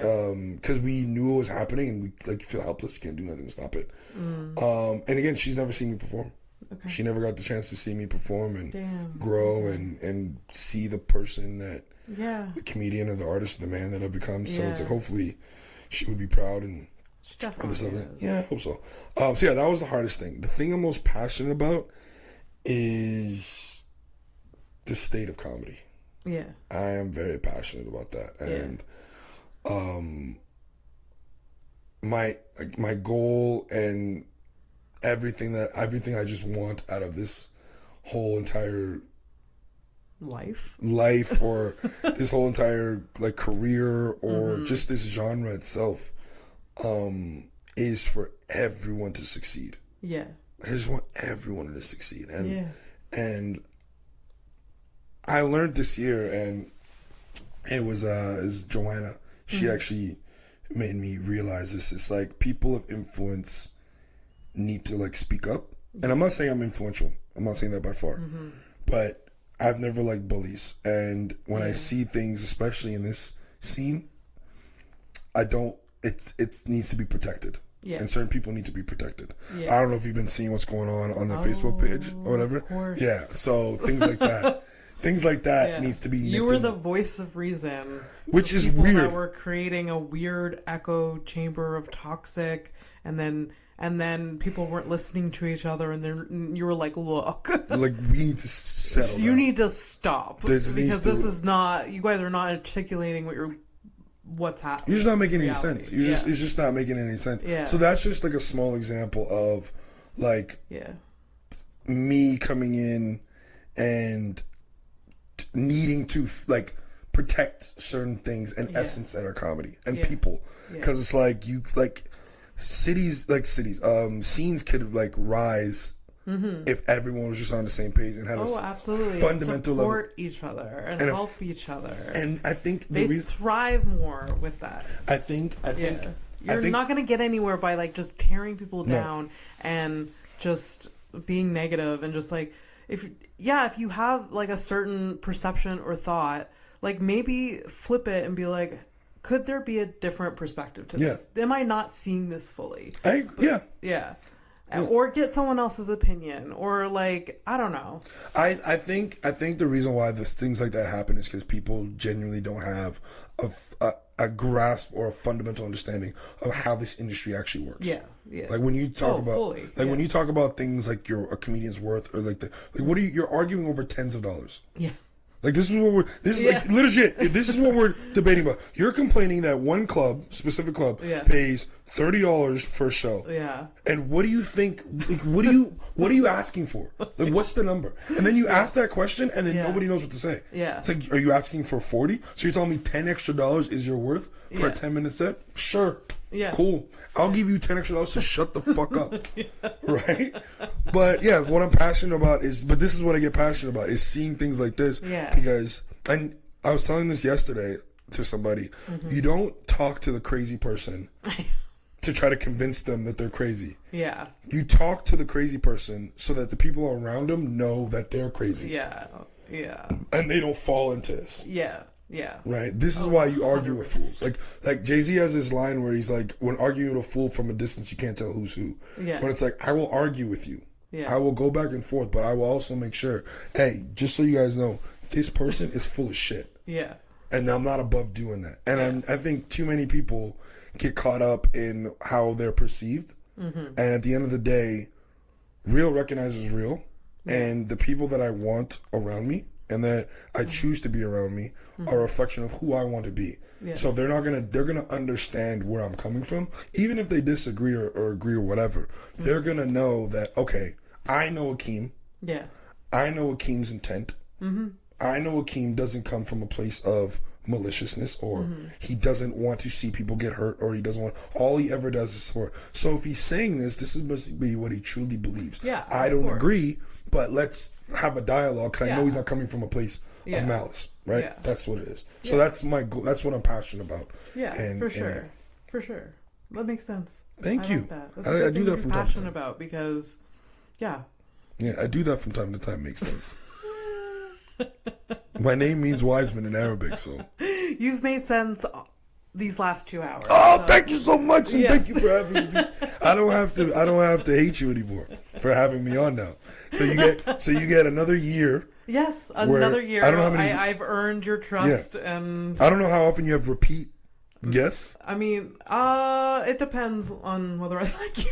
Oh, fair enough. Well, you got a year. I'm kidding. I have repeat guests for sure. Like, I've had John twice. John Chateauguay. Oh, I love him. I love him more than I can even. I love him. I love him. He's another. I hope you watch this, because I hope so too. He has a level of confidence that I love. But then he gets so into his head. So when he did the JFL Originals this year, I was so proud of him. I was so proud of him, and it was. I think he'll hate me mentioning this, but in the weeks leading up to before he got that email, he was so down on himself. Yep. he was like, I tried so hard. I killed that audition. And he killed it. So good. I was there.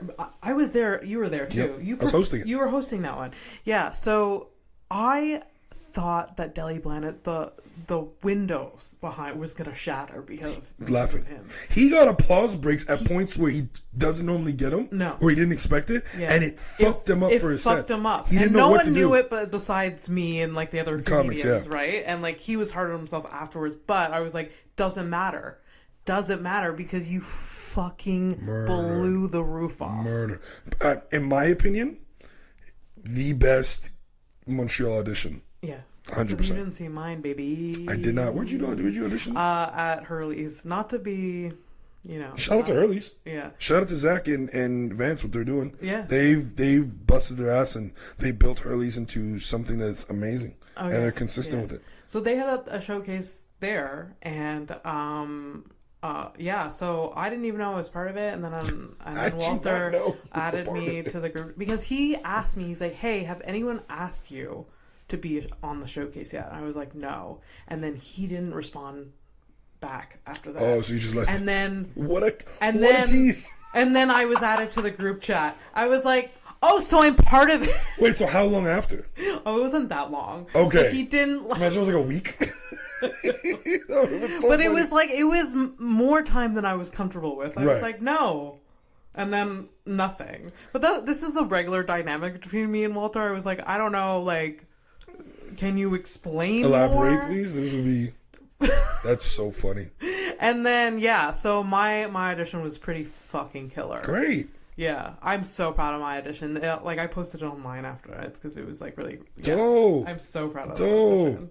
Yeah. I hope this year it goes just as well. Do you think, well, I love that you have the confidence to know you're getting another audition for sure. I mean, I'm just putting it out in the universe. Yeah. Do you think there's gonna be a obscene amount of auditions like last year?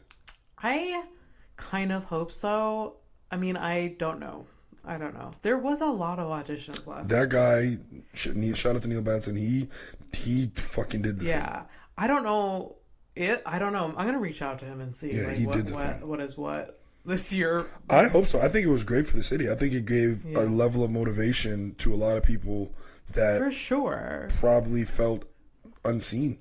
For sure, he gave many, and he even offered like, "Hey, send me your tapes." Like, invite me to a show. Yeah, invite me to a show, which like we didn't really have that before, and I understand why. It's a lot of work to like. But he was very open, and I mean, it was a lot of work for him. And so it was fun. I went to see several auditions. I went to see John's. I went to the one at the Nest, and then I was at mine, obviously. Yeah. And it was a good vibe. Like everyone was supporting each other. Yeah. So, and it was, I think what was most appreciated was there was a level of transparency. Yeah. From him that has not been given. Yeah, I appreciated that, and because I met him at John's Deli Planet audition, and I like picked his brain because I introduced myself, and then he's like, "Do you have any like questions for me?" And I was like, "Oh, do I ever?" You opened that door. I'm like, I was just honest. Like, I was just like, how many spots do you have? Like, what can I expect? He's like, really, this is just I see these opportunities or these auditions as an opportunity to like meet everyone baseline. And then and if you don't get it this year, it doesn't mean that you fucked up. It's just a building block. It's just a numbers thing. Yeah. There's not enough spots for how many people are there. Yeah. So simple. Well, which we knew before, but like, people get their hopes up and they're just like, no, this is my shot. Like I need to like, and like people fucking nailed it, but then still didn't get like just for laughs. And that's fine. Like he knows who you are now. He knows who Abby Stonehouse is, which is more than I can say before. Like last year, Just for Laughs kind of knew who I was, I guess, maybe, I don't know, but now he does. So. That's all you can want. Yeah. And then when it's your time, and that opportunity comes, you just take it and call it a day. I'm pretty sure he had a say in like me getting a live podcast recording at Just pour rire. Oh, right, you did do that. Yeah. You did do that. That's amazing, too. I'm pretty sure, like... And you didn't call me. I'm back to being upset. You were... I'm back to You being were upset. busy. I was not that busy. I had 2 shows. I was not that busy. And I'm pretty sure you did it. You didn't do it the week that... You didn't do it the same week as the X's Greenwich, at the X's comedy show, right? No, it was the week after. Yeah, I had nothing that week. I was available. I did absolutely nothing that week. You know what? Like, my method, and like... it's about supporting everyone. My method was like, I saw what everyone kind of got, and I was like, okay, they didn't get anything, and I wanted to add them to my show. Oh my! Wrap this up. I can't. I can't. No, I can't. No. That's you pulled that out of your ass. No, I didn't. I honestly didn't, because I had until like the last minute to like be like, these are my guests. Fine. Hey, I'm going to be, doing a podcast recording for Just for Laughs this year again, and don't burn your bridge now. We were just talking about being a community. I know. Just flip it. Just completely 180. Just like, don't burn it. Don't be an asshole. Fine. Abby's gatekeeping her podcast for me right now, so. No, I had Amber as a guest. And right, yes.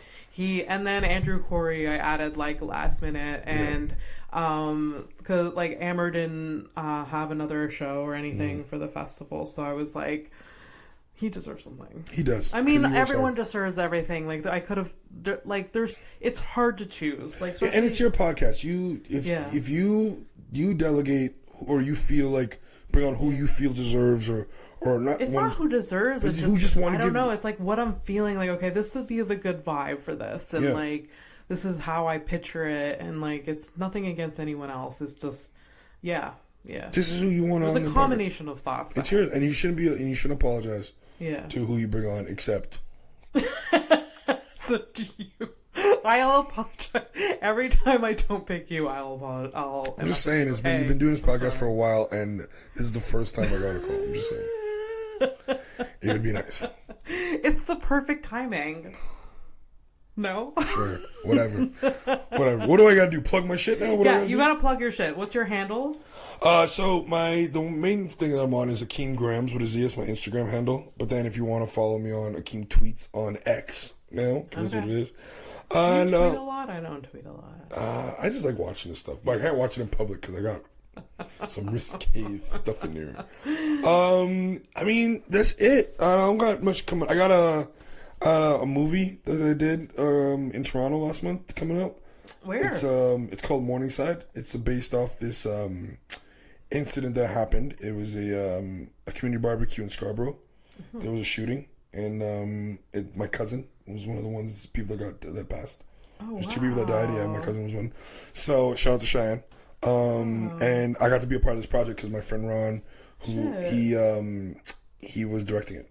That's amazing. Yeah, so look out. They're probably gonna be doing all the festivals and stuff, and hopefully can make it to like a streaming sometime this year. Okay. And then just look for me on the road. I'll be on the road doing this thing. Just follow Akeem, and he'll be promoting and watch all his shit. And please. You have stuff on Hulu and Netflix and stuff. Yeah, if my IMDb has my IMDb has all this stuff. You can go check that out.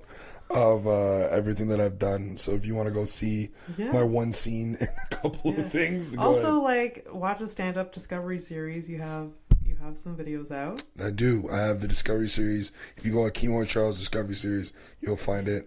Run those numbers up. And if you want to go on my Instagram and see those surrounded clips and tell them to put your boy up in there, I'm not mad at that. Yeah. Just like Just for Laughs, like Akeem Hoyte-Charles for Just for Laughs. It's why not? Fuck it. Yeah, this was mad fun. Love it. This was fun. It was so much fun. This wasn't as daunting. And you thought it was going to be daunting? It's not that I thought it was going to be daunting. It's just that, again, in past, we talked about it before we started recording, podcasts were always just iffy to me. And it's one of those things where it's why do people care what I have to say? Yeah. But it's it's less about worrying about what people have to say and then having the conversations that engaging conversations that I love. I love conversations. Yeah. I love engaging conversations. Yeah. And then if this conversation resonates with one person, the job's been for done. sure. You have so many gems in this last, what is it, 3 hours? This marathon, this telethon. So please donate at the 1-800 number at the bottom. But we're wrapped, we're good, and so thank you for having me. Well, thank you so much for being here. Thank you to the listeners. Like, subscribe, go to houseofstonepodcast.com for all the links, and thank you. Bye.